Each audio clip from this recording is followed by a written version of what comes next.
Minnesota Governor Tim Walz vetoed a bill that would grant Uber drivers just a modicum of worker protections in that state after Uber itself threatened a boycott. They were like, we're only going to let like Uber Black and Uber X or SUVs operate in your state. Unclear how the boycott, how the threat came down, but the Minnesota House and Senate had passed this law that would set minimum pay rates for Uber and Lyft drivers. So we can look at those.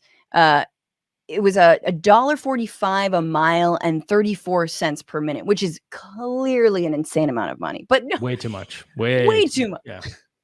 But a little bit on board with like cab drivers, right? Which is per mile. It's, it increases the longer you're going. So it makes some sense. This is not the same bill in California. It was not stipulating that drivers had to be full-time or part-time employees. Right. It didn't say anything about healthcare. It was just like, hey, they should make minimum this amount. Yeah. But no, it was vetoed. Uber said it would pull out of Minnesota at the beginning of August if the bill passed, leaving its only premium service in the state's largest metropolitan region. But the initial push, both Uber and Lyft had urged Walz, to veto the bill, while rideshare drivers had lined the hallway outside the governor's Capitol office in recent days, chanting encouragement for him to sign it. The bill was sponsored by Senator Omar Fateh of Minneapolis, who came up late in the session. When it passed on the Senate Sunday, drivers outside the Senate chamber held Fateh aloft as they celebrated. What does aloft look or sound like? Take a look.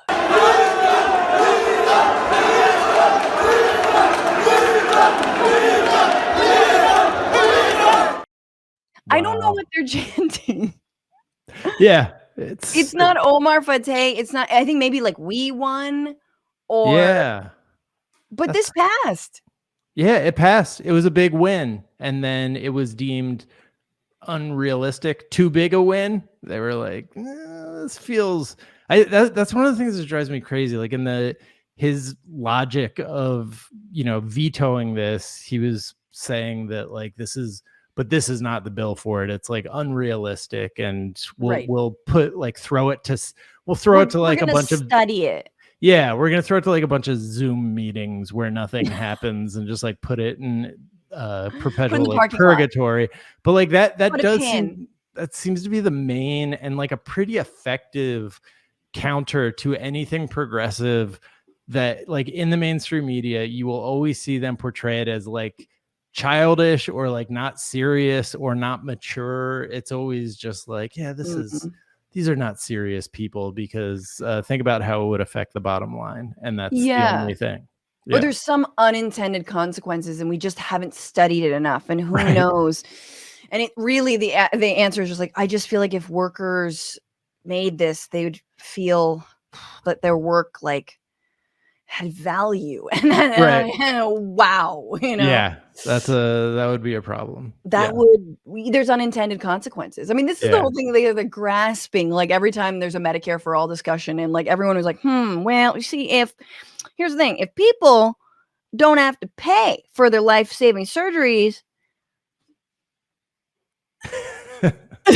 I'm going to need a minute here. Yeah, no, they're very careful when it comes to anything that like will affect their next quarterly earnings report, like even percentage point, but they are very willing to experiment when it comes to like disrupting the entire like how we get around and like putting taxi companies out of business nationwide. They're willing to explore the studio space on that one. But I mean, it's crazy because this is the thing that like, it didn't pass here in California in terms of making these drivers like actual employees. Massive amounts of money poured into that effort. And so it didn't even get to Newsom's desk. He didn't worry. I mean, our Democrats in the state legislature here honestly suck as well. So I'm not sure if it would even. Our Democrats, Our boys and girls in Washington. No, our Democrats here in Sacramento. I'm sorry. I'm starting local. Also Washington. But I mean, well, one of them doesn't know she's actually in Washington, but that's neither here nor there or anywhere, according to her. And this is interesting, though, because like Walz been doing great shit. He's a guy who signed the free lunch programs and got like a big old bear hug from like all those children, just like the most heartwarming thing. He legalized recreational weed today. Wow. Voted to protect abortion rights, or I think there was an executive order. Declared Minnesota to be a refuge state for abortion seekers. There's a lot of good stuff coming out of this governor and the state legislature, but they just couldn't get over Uber or Lyft. So yeah.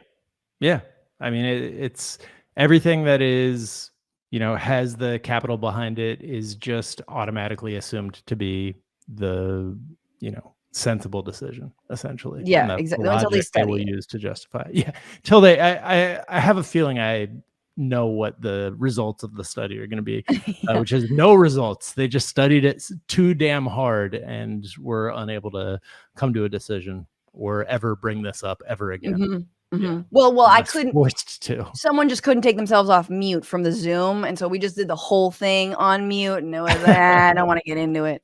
What's going on, Frantifa? If you haven't already, subscribe to this channel right now. Hit that button. And also, you can become a patron and support the show every single week. Get access to bonus episodes and exclusive merchandise. Patreon.com/Bitchuation Room. Do it.